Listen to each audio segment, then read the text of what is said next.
Buenos días. Iniciamos el informe del Ministerio de Salud de este día martes 1 de junio. Hasta el día de hoy hemos confirmado 413.810 pacientes con la enfermedad, de los cuales se han recuperado 362.372. Lamentablemente han fallecido 9.587 personas en la ciudad, lo que hace una tasa de letalidad de 2.32%. Aquí podemos ver, como siempre, la curva de casos confirmados cada día, siempre ordenados no por el día que ha reportado el Ministerio de Salud de la Nación, sino cada reporte lo reordenamos en el día que verdaderamente se había tomado el hisopado para poder representar temporalmente mejor la curva, evitando esas demoras que a veces hay en el cargado y cargando cada persona en el día que se había hecho el test. Cuando uno lo mira de esa manera se ve con bastante claridad lo que siempre insistimos. Luego de Semana Santa, 3 semanas muy altas de casos, en valores de 2.800. Luego 3 semanas de descenso parcial de los casos a un valor de unos 2.300. Y luego la semana que acaba de terminar, no la anterior, una semana que nuevamente volvió a ascender de manera crítica a valores de 2.700. Y esta última semana que acabamos de terminar, que vuelve a tener un descenso parcial de los casos. Eso se ve con toda claridad cuando en vez de mostrar los casos día a día, hacemos un promedio de lo que se llama la media móvil de los últimos 7 días, un promedio de los últimos 7 días cada día. Y allí podemos evitar los picos de los martes a jueves y las valles de los fines de semana, y se puede ver con mucha claridad que tuvimos ese aumento tan significativo de una media móvil de 2.800 hace más de un mes, que luego tuvimos el descenso que llegó hasta 2.200 casos por día. Volvimos a ascender esa semana que yo les contaba hasta 2.700 y llevamos ahora unos 7 u 8 días descendiendo los casos lentamente hasta un valor de 2.400, que es la media móvil que reportamos el día de ayer. Acá podemos ver en cada barra, cada década de la vida, siempre les decimos menores de 60 años son el 82% de todos los que se enfermaron en la Ciudad de Buenos Aires a lo largo de toda la serie, es decir, que la enorme mayoría de los enfermos tiene de 20 a 60 años, como se ve con mucha claridad en esas barras. Sin embargo, el 87% de los que han fallecido tienen más de 60 años y se ve con claridad en la curva verde, que es la tasa de letalidad específica, si es la cantidad de fallecidos sobre la cantidad de enfermos de cada década de la vida. Y ahí se ve con mucha claridad que a partir de los 60 años la letalidad empieza a aumentar de manera significativa y luego aumenta cada vez más aceleradamente hasta los mayores de 80 años, y eso explica en buena parte la estrategia de vacunación que ha tomado la Argentina y la Ciudad de Buenos Aires en particular. Hasta el día de hoy hemos realizado 3.796.900 tests en la ciudad, 63.5% de ellos se han hecho a porteños, el resto sobre todo a bonaerenses del conurbano bonaerense. La tasa de positividad ha sido del 27% y la tasa de testeo cada 100.000 habitantes de la Ciudad de Buenos Aires es de 48.791. Gabriel. Gracias, Fernán. Buenos días. Bueno, acá podemos ver las distintas estrategias de testeo. De estos 3.796.900 testeos, 445.319 corresponden a las unidades febriles de urgencias. Recordamos que estas unidades febriles están a la entrada de los hospitales y recomendamos en estas unidades febriles que se acerquen a aquellas personas sintomáticas que allí se puedan realizar los exámenes complementarios para evaluar si tienen alguna complicación en el momento del diagnóstico de COVID. En los dispositivos detectar, que están distribuidos tanto en los barrios populares como en la ciudad, que son 27 en total, se han realizado 579.151 test. Acá se pueden acercar todas aquellas personas que fueron contacto con una persona positiva, y desde acá también se hace el seguimiento durante los 14 días, y al 7º día se testea tanto en cada uno de estos lugares como en el domicilio a aquellas personas que han sido contacto estrecho de las personas positivas. Después tenemos los grandes centros de testeo en la rural, Costa Salguero, Villa Crespo y Parque Chacabuco, que ahí ya se han realizado 1.513.714 testeos. Acá recomendamos con un turno previo que se puede obtener en la página de buenosaires.gov.ar/test, que hay turnos en el mismo día, a que se acerquen todas aquellas personas que fueron contacto, tanto en el dispositivo de la Sociedad Rural como en el dispositivo de Costa Salguero, se pueden acercar también en automóvil para hacerse el testeo. Y por último tenemos en las unidades móviles, que están destinadas más a aquellas personas que están en contacto con personas de riesgo, como personas cuidadoras de geriátricos o otras personas que por sus enfermedades tienen más riesgo, se pueden testear en las 15 unidades móviles que están dispuestas en cada una de las comunas. En estas unidades móviles se realizaron 58.693 testeos. Toda esta estrategia de testeo se acompaña continuamente del aislamiento, que aquellas personas que no pueden cumplir el aislamiento domiciliario, seguimos aislándola en los hoteles de la Ciudad de Buenos Aires como para cortar la cadena de contagios. Seguimos ahora con la vacunación COVID, con Fernando. Gracias, Gabriel. Bueno, como siempre contamos, estamos completando la fase 4 y 5 del plan estratégico. Siempre ordenándolo por grupos de edad, por quinquenios de edad, bajando de los 60 años hacia abajo cada 5 años. Lo que hoy iniciamos es, a partir de este momento, queda abierta el empadronamiento para todos los grupos de riesgo mayores de 18 años. Esto significa a todas las personas con condición acompañante de 18 a 60 años. Por supuesto que de 45 a 60 ya se había realizado la semana anterior, pero ahora de 18 a 45 e incluyendo todavía los que ya se venían empadronando, toda persona con condición acompañante se puede empadronar en la ciudad.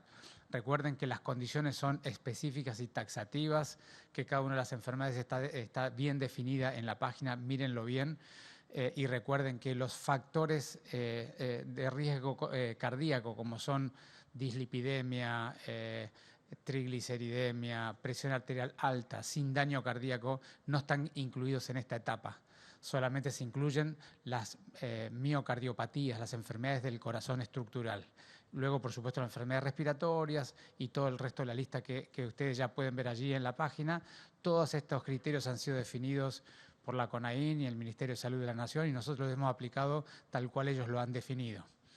Entonces, a partir de este momento, todos los mayores de 18 años con cualquier condición de riesgo en la Ciudad de Buenos Aires se pueden empadronar.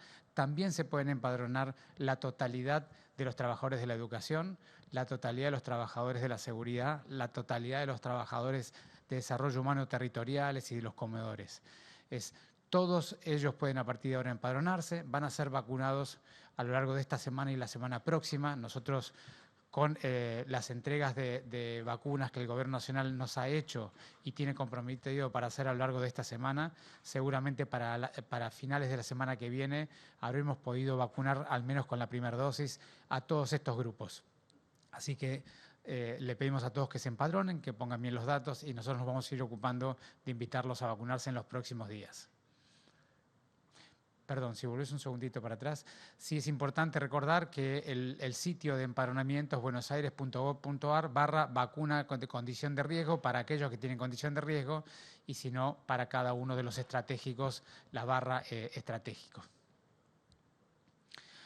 Hasta el día de hoy hemos recibido 1.200.712 aplicaciones de vacunas, de las cuales aplicamos 1.137.630, 94.75% de ellas.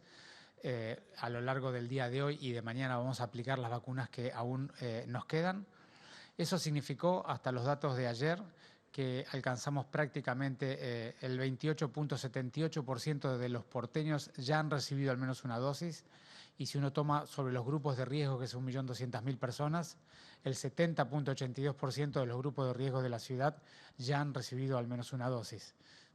Y al mismo tiempo, esa vacunación significa el 9.14% de la población porteña que ya ha recibido la primera y la segunda dosis, que es el 22.85% de todos los grupos de riesgo ya tienen el esquema completo aplicado. Con los trabajadores de la salud ya hemos vacunado 196.202 personas, de las cuales 147.355 ya han recibido el esquema completo. En los adultos mayores de 60 años, en todos los grupos de mayores de 60 años, aplicamos 584.769 dosis y 111.317 de ellos ya han recibido esquema completo. Y en las personas con condiciones de riesgo, hasta ahora que eran mayores de 45 años, que era lo que estábamos vacunando, recibieron 54.528 personas la vacunación y como yo les dije, en estos días vamos a ir avanzando con estas categorías. Y del grupo de estratégicos, básicamente trabajadores de la educación y de la seguridad, 28.021 personas ya recibieron la primera dosis, de ellos prácticamente 16.000 personas de trabajadores de la educación también han recibido la segunda dosis. Paula. Gracias, Fernán. Buenos días. Bueno, en relación a las personas adultas mayores, las dosis aplicadas en los centros de vacunación ascienden a 635.838. Ustedes saben que tenemos varias postas distribuidas por toda la ciudad. Cuando las personas se empadronan, posteriormente les llega un turno en algunas de ellas. Tenemos algunas muy grandes, que son muy conocidas, otras más pequeñas, pero que son accesibles para todos los vecinos y las vecinas de la ciudad. Para la población adulta mayor que vive en alguna institución, sea un geriátrico privado o alguna institución, por ejemplo, sacerdotal o religiosa, o alguna residencia donde viven para estar en forma de rehabilitación, hemos podido aplicar 17.465 dosis. Y en domicilios hemos aplicado ya 4.259 dosis de vacunas. Gran parte de esta población también hemos podido avanzar con las últimas entregas en la segunda dosis. Acá siempre les recordamos que aquellas personas que puedan llegar a tener alguna dificultad luego de haberse empadronado o que no hayan podido concurrir al turno asignado o que ven que pasa un tiempo y no ha sido todavía asignado su turno, pueden llamar, hacer la consulta en el 147 o directamente pueden escribirnos un correo a consultaVacunaCovid@buenosaires.gov.ar, buenosaires.gov.ar/vacunacovid, ahí lo van a encontrar. Nos dejan un correo y específicamente cada una de las personas van a tener una respuesta porque un problema puede ser diferente al otro, así que es atendido especialmente y se prioriza su turno dado que ya esta persona está empadronada. Y en relación a la campaña de vacunación antigripal, hemos vacunado hasta el día de hoy a 189.348 personas. Tenemos turnos asignados para los próximos días que ascienden a 7.827 y en total se han empadronado hasta el día de hoy 194.839 personas. Les recordamos que estamos vacunando para la gripe, en 55 centros de salud y hospitales y en un centro móvil donde las personas se pueden acercar en su automóvil y no tienen que descender de él. Pero cualquiera de los 56, siempre es con turno. Esto es a los fines de poder cuidar a la población y que no sucedan grandes aglomeraciones para que podamos mantenernos todas las medidas que hay de prevención. Para inscribirse lo pueden hacer en la página web buenosaires.gov.ar/gripe. Y les recordamos que las poblaciones de riesgo son todos los niños y niñas menores de 2 años, las personas mayores de 65 años, las mujeres que están cursando un embarazo o que están cursando un puerperio y aquellas personas que entre 2 años y 65 años su médico de cabecera considera que tiene alguna enfermedad concomitante que aumenta el riesgo de tener gripe, por lo cual le va a indicar una vacunación y para esto es necesario que tenga su constancia o certificado extendida por él mismo. Nada más, muchas gracias. Ministro, funcionarios, buen día para los tres. Jean Olivares en vivo a través de Multivisión Federal. La pregunta es para usted, ministro. Si me permite, dos consultas en una. Primero, consultarle, debido a este anuncio que acaba de brindar, porque quiero preguntarle por el tema de las clases. ¿Qué información nos puede brindar en cuanto a la vacunación de docentes y no docentes?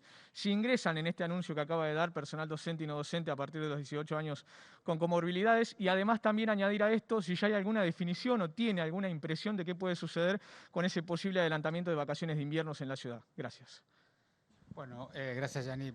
En cuanto a los docentes y no docentes, trabajadores de la educación en general, están todos incluidos en el anuncio que acabo de hacer.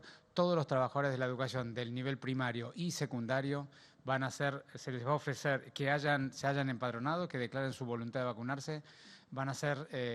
Se les va a ofrecer el turno a lo largo de esta semana y la semana próxima. Así que todos van a poder ser vacunados en los próximos 10 días. ¿Y la segunda pregunta que me dijiste? Respecto a las vacaciones de invierno. Bueno, eso es un tema que lo decide el Ministerio de Educación de la ciudad, de manera que yo no tengo mucho para aportar. Sí he dicho que en términos sanitarios el mes de julio es el mes más frío del año y hay que ver allí porque dado que necesitamos ventilación natural y ventanas abiertas, la refrigeración digamos, mantener la temperatura apropiada en las aulas no es fácil, así que el Ministerio de Educación está analizando el tema y viendo cuál es la mejor estrategia para contener y cuidar a los niños en ese escenario. Funcionarios, ministro, buen día. Fernando Fraquelli, del Noticiero de la Televisión Pública. Ministro, consultarlo porque en las últimas horas se conoció que la rinitis y la congestión nasal son consideradas síntomas de coronavirus. ¿Esto cómo puede repercutir en el sistema sanitario aquí en la ciudad? ¿Y qué mensaje nos puede dar? Porque hay situaciones muy comunes en estos momentos de altos fríos, ¿no? de bajas temperaturas. Gracias, Fernando. Bueno, aquí es muy importante lo siguiente y comprender lo siguiente. El Ministerio de Salud de la Nación ha ido definiendo a lo largo de toda la pandemia y adaptando, de acuerdo a los nuevos conocimientos, lo que se llama los criterios de definición de un caso sospechoso. De manera que la propuesta desde el primer día ha sido que toda persona que junte criterios de ser un caso sospechoso debe ser testeado para poder ser confirmado si tiene la enfermedad o no. Entonces, la definición de caso sospechoso siempre ha sido muy importante para clasificar y definir a quiénes testear y quiénes no. Sin embargo, nosotros ya desde el mes de mayo del año anterior, del 2020, y trabajando en los barrios populares, sobre todo en el barrio 31, que fue el primer brote que tuvimos, notamos rápidamente que testear solo a los casos sospechosos no era suficiente para contener esta pandemia, porque había una enorme cantidad de personas con sutiles síntomas y otra enorme cantidad de personas sin ningún síntoma que estaban cursando la enfermedad y que nos daban las PCR positivas cuando los testeábamos. De modo que desde el punto de vista de la ciudad, la ampliación de los criterios de casos sospechosos no modifica nada nuestra estrategia, porque nosotros seguimos testeando mucho más allá de la definición de casos sospechosos. Testeamos a todos los contactos estrechos a partir del séptimo día del contacto, testeamos a todas las personas con mínimos síntomas que sospechan que pueden estar enfermas, testeamos a todas las personas que declaran su voluntad de testearse porque han estado con alguien que ha tenido la enfermedad, por más que no tengan criterio específico de contacto estrecho. Rastreamos activamente en los barrios de la ciudad y buscamos activamente a los contactos y les ofrecemos el testeo. Les ofrecemos el testeo a todas las personas que vuelven de algún viaje, de varios días, de más de 4 días de viaje. Es decir, nuestra estrategia de testeo es mucho más abarcativa, mucho más profunda, mucho más amplia que el caso sospechoso, porque creemos que no alcanza con él. Así que a los fines prácticos esa definición no cambia en nada la estrategia sanitaria de la Ciudad de Buenos Aires. Buen día, ministro y equipo. Iván Miori para Radio Splendid. Consultarle, ministro, si considera que los controles en ciudad a lo largo de estos 9 días de confinamiento fueron efectivos como para más adelante ver si realmente tenemos un resultado favorable, ¿no? Positivo. Bueno, Iván, mira, lo primero que puedo decirte es que las evaluaciones numéricas de las restricciones de estos últimos 9 días han arrojado un descenso de la circulación significativo. Ha descendido entre alrededor del 35% la circulación pública. Eso es un número muy significativo para una circulación que ya previamente no era la normal de la ciudad. De manera que los objetivos y lo que se buscaba con este periodo se ha logrado de manera importante, ha sido un enorme esfuerzo de todos los ciudadanos y por supuesto nuevos dolores y dificultades para la gente también. Ahora, como siempre me gusta decir aquí a mí, es el transitar de un momento y de una situación tan difícil, tan dolorosa, que daña tanto todas las dimensiones del ser humano, las sanitarias, las económicas, las psicológicas, las vinculares, las educativas. Decididamente no se va a lograr con un Estado imponiendo criterios y controlando la totalidad de la acción ciudadana. Esto se logra proponiendo caminos de tránsito común, siempre tratando de evitar al máximo las medidas que dañan severamente a la ciudadanía, pero de ratos hay que tomarlas de todos modos. Entonces, proponiendo medidas, acordando con la ciudadanía y sobre todo con la construcción de un ciudadano que tiene la convicción, junta la voluntad y actúa efectivamente en el cuidado individual y colectivo. De modo que nosotros, por supuesto que hacemos controles, por supuesto que acompañamos la supervisión de las medidas, por supuesto que siempre hay un pequeño grupo de personas que las incumple, pero sobre todo hay que entender que la situación es muy difícil, muy dolorosa, muy compleja y cada uno de nosotros sabe qué es lo que puede aportar, puede buscar en sí mismo y en sus afectos qué esfuerzo hacer, pero decididamente si no es con la construcción de un ciudadano activo, es muy difícil transitar esta pandemia sin generar daño agregado aún desde el lado del Estado. ¿Qué tal? Buenos días, ministro Quirós, Batistela, Cingoni. La restricción de la semana pasada, bueno, usted acaba de decir que ha sido positiva en ese sentido, ha bajado los casos, de alguna manera tenemos, como usted acostumbra a decir, una meseta muy alta. ¿Piensa que será conveniente a volver a aplicar un periodo de restricciones importante en función de poder bajar más aún, porque es la expectativa que usted ha manifestado? Y por otro lado hay un tema importante que los docentes, que también tiene que ver con los docentes universitarios, que viven en la ciudad, trabajan en la ciudad y usted no, a lo largo de esta mañana no han sido mencionados. La Ciudad de Buenos Aires se va a encargar también de vacunar a este grupo de trabajadores de la educación. Gracias. No, gracias a vos, Fabián. En cuanto a los casos, nosotros por supuesto no solo tenemos la expectativa, sino que vamos a hacer todas las gestiones y las acciones de gobierno para acompañar el descenso de los casos a valores bien inferiores de lo que estamos ahora. Vos recordás, Fabián, que hay 4 instrumentos muy poderosos para gestionar la pandemia, no hay solo uno. Y de los 4 instrumentos poderosos, el primero de todos es rastrear, testear y aislar. Yo siempre les mostramos aquí entre los 3 todos los números de intensificación de rastreo y testeo. La Ciudad de Buenos Aires está testeando entre 20 y 25.000 personas por día. Y tiene una tasa de positividad que trabaja permanentemente para descenderla, porque ese es un instrumento esencial para contener la pandemia. El segundo de ellos es la vacunación, le mostramos los datos de vacunación, vacuna que llega a la ciudad en los siguientes 7 días se aplica, de manera que inmediatamente como recibimos las vacunas las aplicamos, porque es nuestra tarea ofrecerle a la ciudadanía las vacunas correspondientes. Y la tercera es construir un ciudadano que tiene claridad de la información, tiene información precisa y oportuna y tiene la voluntad y la convicción que tiene sentido el cuidado colectivo e individual en una pandemia de tamaña gravedad y de tamaña duración. Así que esas 3 primeras dimensiones, que son gestión esencial de la pandemia, tienen la enorme virtud de que no generan ningún daño y por eso hay que poner tanta energía en ellas. Y luego tenemos un cuarto componente, que son las restricciones que los gobiernos tenemos que poner periódicamente cuando la curva tiene una aceleración o un comportamiento inapropiado. Por supuesto que esa cuarta restricción, todas generan daño. Daño de diferentes dimensiones, daños sanitarios cuando no se pueden tener otras enfermedades, daños económicos, daños de la salud mental, daño de la evolución y la construcción de la personalidad y la capacitación o la educación de los niños, daños de la socialización de los adultos y adolescentes. En fin, todas nuestras medidas generan daño, por eso siempre creemos que hay que explicarlas con mucha claridad, usarlas en los momentos oportunos y en la intensidad apropiada. Entonces, con estas 4 intervenciones vamos a seguir trabajando, pero ninguna de ellas las vamos a dejar de lado. Vamos a seguir trabajando con los 4 componentes intensamente, cada uno en la intensidad y en el momento oportuno que consideremos apropiado, pero sobre todo se lo vamos a explicar a la gente para que pueda comprender, acompañar y sobre todo encontrar y buscar la voluntad individual de acompañar las medidas, porque de nada sirve que nosotros demos medidas, que intentemos poner un estado policíaco y que entre en cada casa de cada porteño. Y luego, yendo a tu segunda pregunta, también es muy importante, y es, Nosotros vamos primero por los grupos que tienen mayor riesgo, siempre ordenados por la edad, que es lo que define el riesgo individual de tener una enfermedad grave y mortal. Y vamos sobre todo por la educación primaria y secundaria, porque es la educación que tiene mayor tasa de presencialidad. De hecho, ese es el debate que hemos tenido todo este tiempo.